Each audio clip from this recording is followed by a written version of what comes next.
திமுகவின் முக்கிய அமைச்சரான செந்தில் பாலாஜி அவர்களுக்கு தற்சமயம் நீதிமன்றம் நேரில் ஆஜராகியிருப்பதாக தகவல்கள் வெளியாகியிருக்கும் நேரத்தில் செந்தில் பாலாஜி அவர்கள் இதுவரை என்னவெல்லாம் தவறு செய்திருந்தாலும் அவர் மேல் இருக்கக்கூடிய குற்றச்சாட்டுகள் என்ன என்பதை சிறப்பு நீதிமன்றம் இன்று பதிவு செய்வதற்கான காரணமாக செந்தில் பாலாஜி அவர்கள் இன்று ஒரு சிறப்பு நீதிமன்றத்தில் ஆஜராகியிருக்கார்.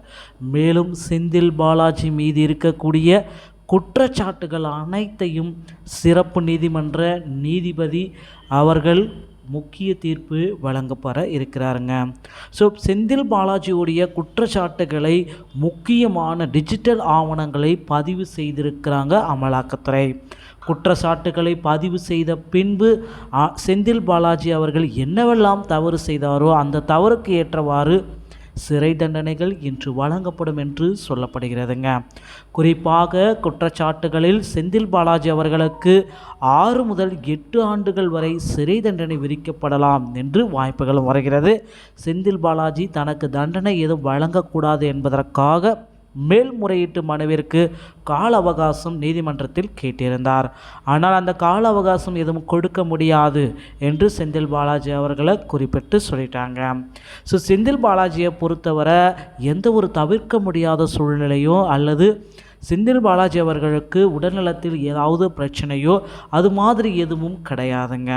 செந்தில் பாலாஜியுடைய வழக்கு உடனடியாக விசாரணை செய்யப்படும் என்று நீதிபதி அவர்கள் அதிரடியான உத்தரவை வெளியிட்டிருந்தாங்க. மேலும் எத்தனை நாட்கள் செந்தில் பாலாஜி அவர்களுக்கு அமைச்சர் பதவியை ஒரு கவசமாக வைத்து கொண்டிருக்கிறாரோ தெரியவில்லை. தற்சமயம் எந்த ஒரு பதவியும் இல்லாமல் செந்தில் பாலாஜி இருப்பதன் காரணமாக அவர்கள் எடுத்த ஒரு விபரீத முடிவாக கருதப்படுதுங்க. திமுக அமைச்சர்கள் தங்களுடைய பதவிகளை தற்சமயம் ராஜினாமா செய்ய வந்தும் இருக்கின்றாங்க. செந்தில் பாலாஜி அவர்களுக்கு இலாகா இல்லாத அமைச்சர் என்பது ஒரு கவசம் போன்றதுங்க. அது இல்லாமல் செந்தில் பாலாஜி அவர்களுடைய நிலைமை மோசமான நிலைமையில் தள்ளப்பட்டிருப்பதாகவும் திமுகவில் முக்கிய அமைச்சர்கள் தங்களுடைய கருத்துக்களை பகிர்ந்து வராங்க. செந்தில் பாலாஜியுடைய குற்றங்கள் பதிவு செய்யப்பட்ட பின்பு செந்தில் பாலாஜி அவர்களுக்கு இன்று மாலை கூட ஒரு இறுதி தீர்ப்பு வெளியாகும் அப்படின்ட்டு எதிர்பார்க்கப்படுகிறது. ஸோ அதிக வாய்ப்புகள் ஜாமீன் கிடைக்க இருக்கா நிறைய பேர் கேட்டுட்ருக்கீங்க.